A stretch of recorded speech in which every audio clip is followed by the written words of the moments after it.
Hi guys, it's Hazel, and welcome to day 38 of the 100-day project. I will deal with this thing that is probably providing glare and annoying you right now. What I've been doing in conjunction with coming up with ideas for these 100 days is also getting somewhat organized here in my studio space. You may have heard me say that I moved an old a vintage 8-drawer store previous an 8-drawer dresser, not dresser, but it was a store fixture back in the day in the town I live near. And of course, there's a lot of storage space, and I've been dragging my heels on what to put where because, of course, you kind of want to only do it once if possible. Anyway, what I have discovered, excuse me, is that I had a lot of gift wrap, and I had it in a couple of places. So, in the Marie Kondo system of organizing, what she suggests is that when we're doing a category, and I'm not saying I'm doing the Marie Kondo thing, but it does make sense when she says to gather all of the objects that are the same throughout your whole space. So in other words, don't just do one drawer at a time. Let's pick something easy like hair product, bath, health and beauty type stuff. So you probably have some in the shower, some under the sink, surplus ones in a closet, utility closet type thing. So what her philosophy is, gather it all in one spot so you can see the true and real magnitude of what you have. Because if you do it one drawer at a time, one closet at a time, then you're not aware of duplicates and so on. So anyway, I thought, well, okay, if I'm pulling all this wrapping paper together, I should perhaps sort it at the same time. So really broad categories. Excuse me. The biggest pile, of course, is this one, which is florals. Now, I think all of us that like going to thrift stores see that often there is either still sealed or open packages of gift wrap. And it's not all created equal. I'll just, and this isn't a thing about gift wrap, but let me just show you. I think this is absolutely gorgeous, and that's so far why I've been hoarding it. It is matte. The paper is, well, it's relatively thin. This is as old as the hills. And the reason I still have it, and this would have been mine back in the day for whatever reason, are those colors. I just love them. Then you get heavier weight paper, say like so, that is, heavier weight for one thing.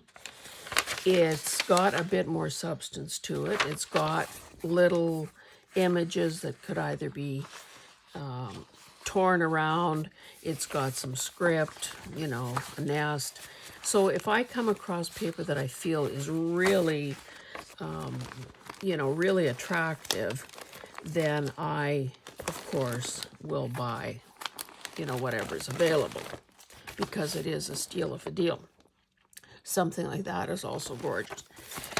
But again, this isn't about wallpaper necessarily. I will show you one or two others that are absolutely ancient. You can tell by this. It's just a piece that I got probably in a grab bag. Because, you know, sometimes when there's just a sheet or two or partial sheets, oh, this one is really old. And even though it says, and you can see how it's getting discolored around the edges, not very attractive in my opinion. However, there is value to it because of its age. And I don't mean value in the sense of worth money. I mean from a vintage perspective. This too is another old one. This one is kind of metallic. So, like I said, all papers are not created equal. Some are very shiny. Some are heavier than others. And you may think to yourself, well, I thought she said floral. What's wedding paper doing in there? Shower paper. If it's predominantly floral in nature, in the design, then I've put it in this category simply because it's easy enough to either eliminate the sections with the words or to cover it up in some way. So let me just neaten this pile and show you a couple other categories. So naturally, when you've got so many, and again, this is just one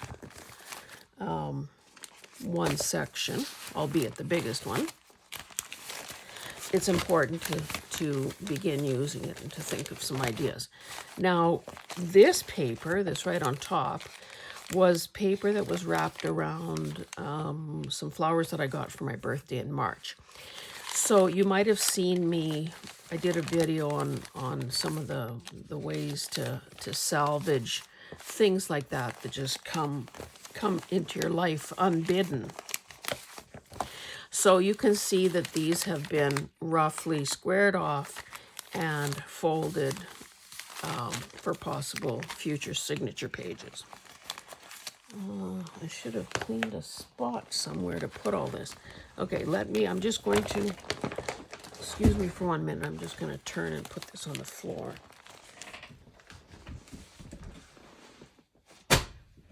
Okay, this is a kind of a catch-all category.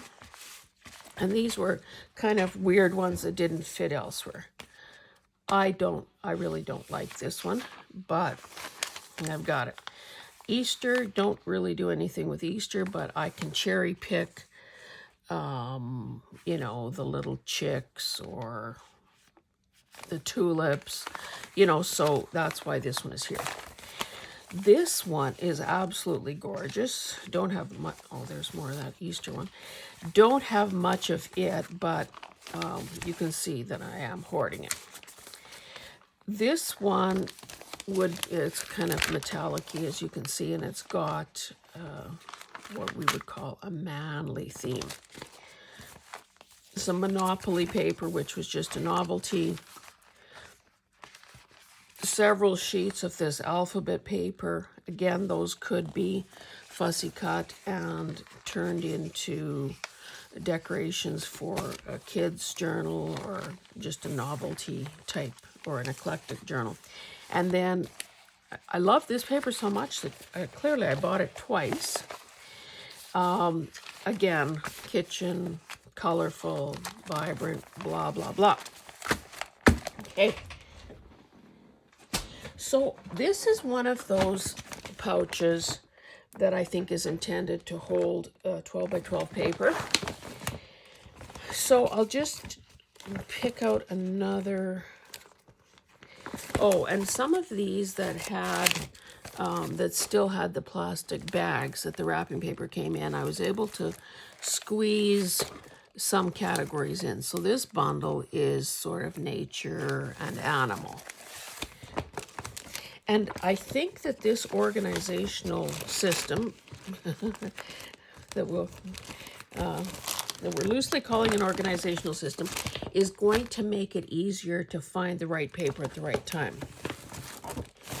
You probably have seen in your travels that baby paper is one that you see most often.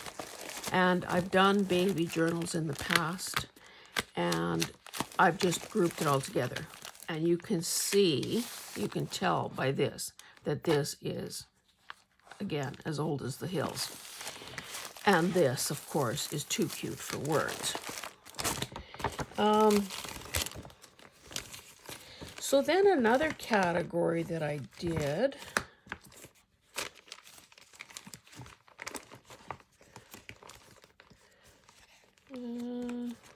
this is kind of a small pile. Ones with people.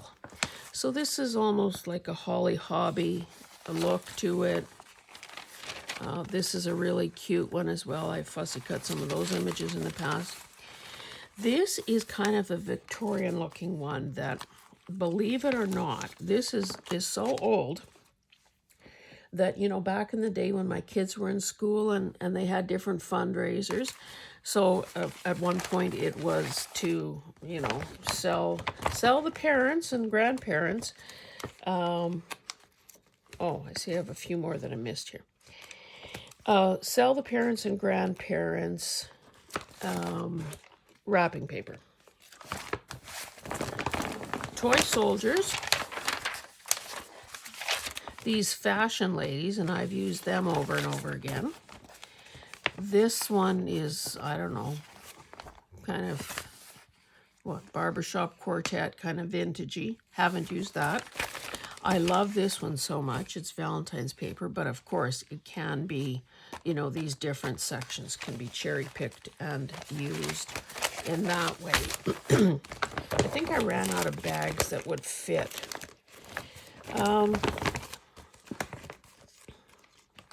Oh, one more. This very masculine one too, with, you know, trains and fishing and pruning and that kind of thing. That goes with that one. And I see that I missed, oh, these probably belonged in the generic category. This is clearly not traffic signs. Soft shoulders and stiff joints. Over the hill. This one is really awful, as far as I'm concerned. This one is all text. So that should be with that sort of, you know, mixed bag category. I suppose I could look for a big elastic that would fit all around them. And then this final, oh, I have some straight wedding ones. Again, there's some really attractive, this one is really old, this pink one. Some really, oh, this one is not attractive.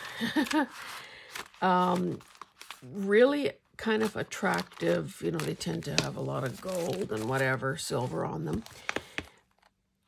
But again, it helps to contain them and not have to flip through every single thing. And then the final category are what I would call sort of graphic. So everything from stripes to, you know, flourishy things. This is very geometric. I suppose this happy birthday one could have gone, probably should go with that other category. Love this paisley. Have you had a lot of it, have used it quite often. This one is actually a floral, but I think because it's so geometric, it could like be a background thing. I also love this one. I have had it forever and a day. And have used it sparingly. This I used as a cover on a chipboard book. Who doesn't love polka dots? This is kind of weird in that it's almost, I think these came in packages where they're not tissue paper because they're a little too waxy, so they're almost translucent. Love these colors. You can see that it's got an umbrella, so it's probably a bridal shower type thing. Love, love, love this vintagey looking, you know, globe atlas type thing. This obviously came in an assortment. I would never have bought that on its own. This looks like marbling. I love this one so much. I've had this for ages and have used it, you know, again, sparingly because I'm afraid to use it all up. This has a stained glass look. This is one that I've gotten recently, a paisley. This is another old one. You can just tell by the colors and the paper. Anyway, that is what I wanted to show you in terms of some of the broad categories I used for separating those. So, one final thing. I had one of these small bags, so if there were just teeny weeny bits of something, I put them here. Thinking that, you know, rather than try to keep them with their original pieces or cut into a big piece of paper, why not just use up, you know, scrap like that. This is another one that I love. Anyway, I've gushed on enough about paper. This is also a very old one, and I've used it in collages and that sort of thing. Okay, so let's see what I've done more recently. When I see people do flip-throughs of journals, I think to myself, why don't I ever think of making signature-sized pockets? So what I did, and I had done several of these beforehand, and then I just did a few more in preparation for this thing. So this is lovely old paper. Love the colors, love the design.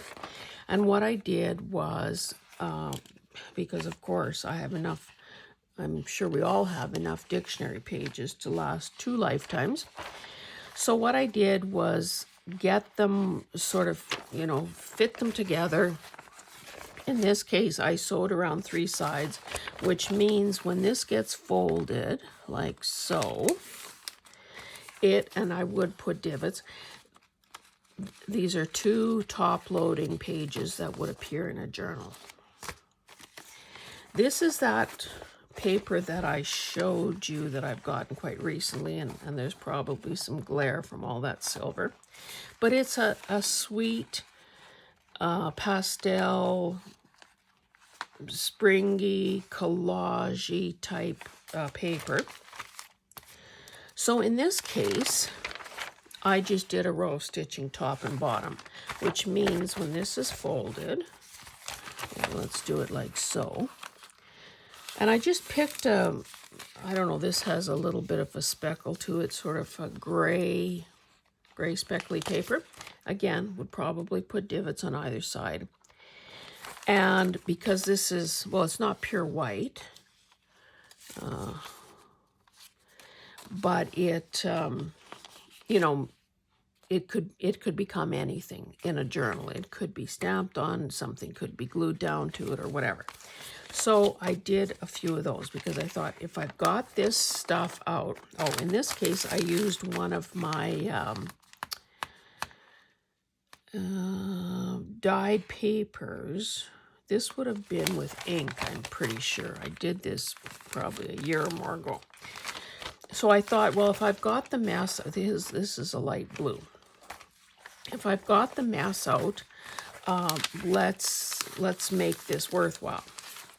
This is that old paper that I was talking about from the fundraiser. And it was only after I glued it down that I realized, oh, there's a piece of Scotch tape there. Here's something where it had been obviously taped. There's another weak spot. Oh, that's more tape. So obviously that would have to be covered in some way. And again, dictionary page. And again, side pockets. I had a number of these pages that I had dyed using plastic tablecloths or placemats or whatever. Had a lot of these in my stash. And what you don't know is that, did I leave a piece handy? Is that these designs have been done on some pretty in-your-face paper that I had bought through a thrift store. So I'll show you that in a second. But that is another way to obviously deal with paper like this. Now, originally, I was planning to put this paper, because I thought that would have been reasonable. But then I realized that whether it was a top-loading or a side-loading pocket, this would have been visible. And I didn't want to go through the extra step of putting something to cover the edge of that. I'll put that aside for now. So then, of course, I had little bits and pieces. So I thought, well, not everything needs, oh, excuse me, more full-page ones. My lovely, lovely, lovely paper. This is that geometric one, and I've done it both ways, top and side loading. Again, you know, if a person was doing some really rich colors, that would be great there. I guess you really don't need to see all these examples because clearly you would be using whatever you have. This is a paper that I have quite a bit of. It's floral, it's gold, and it is light enough that a person could write on it if they chose to. This, I have a huge piece of this. So again, this is probably, you know, kind of primary colors, a bit bold. That maybe belongs in a kid's or eclectic book. This is just, I'm not even sure why I have this here because we're talking about wrapping paper. The same thing done just with 2 dictionary pages. A couple more. Here are those cute little girls. Now, again, I would probably, you know, cover up the happy birthday or whatever when it came time to decorate. Now, a lot of these papers, especially the ones that are decades old, have some pretty definite creases in them. I did not, as much as I love ironing, I did not try ironing the paper first.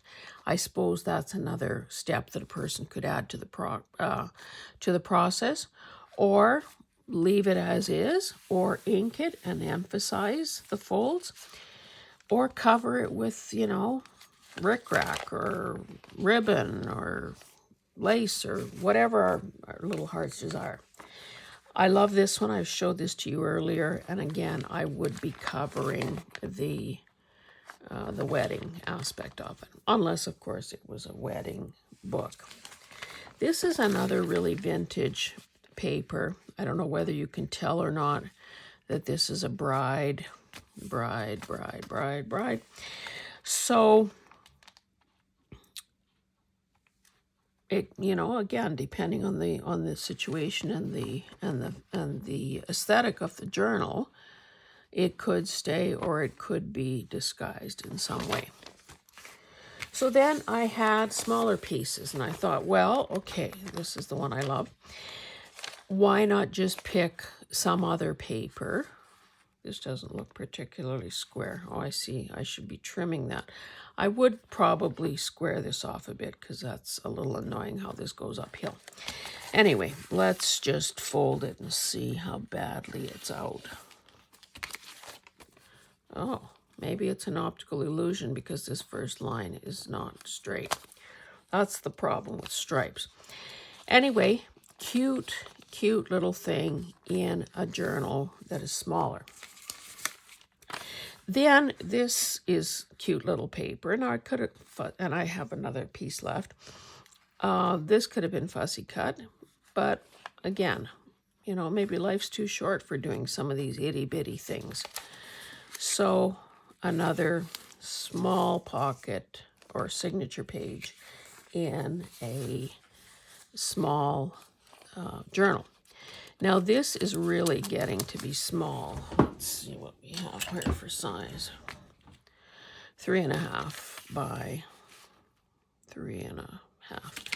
So I don't know if you remember when this kind of paper was popular, but it's kind of pebbly, really vibrant colors, obviously intended for children.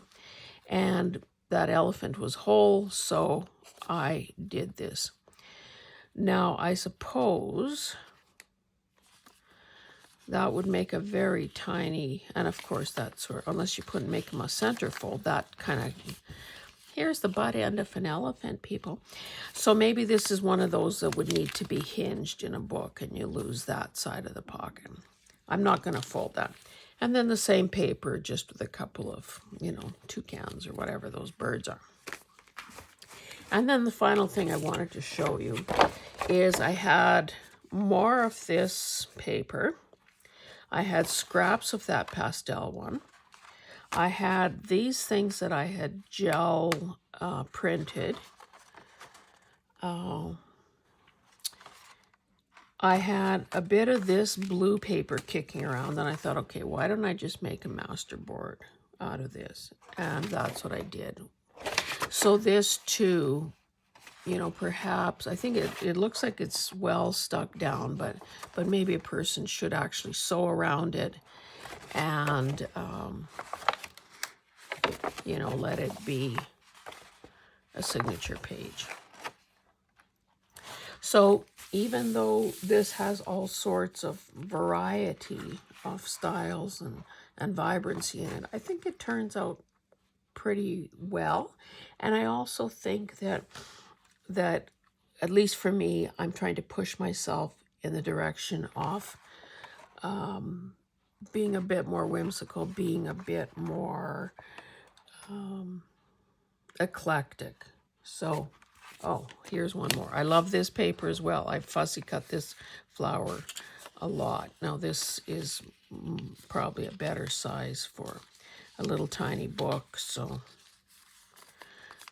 and again, I would be making divots in these just to indicate to the recipient that, there is a place there to use the pocket.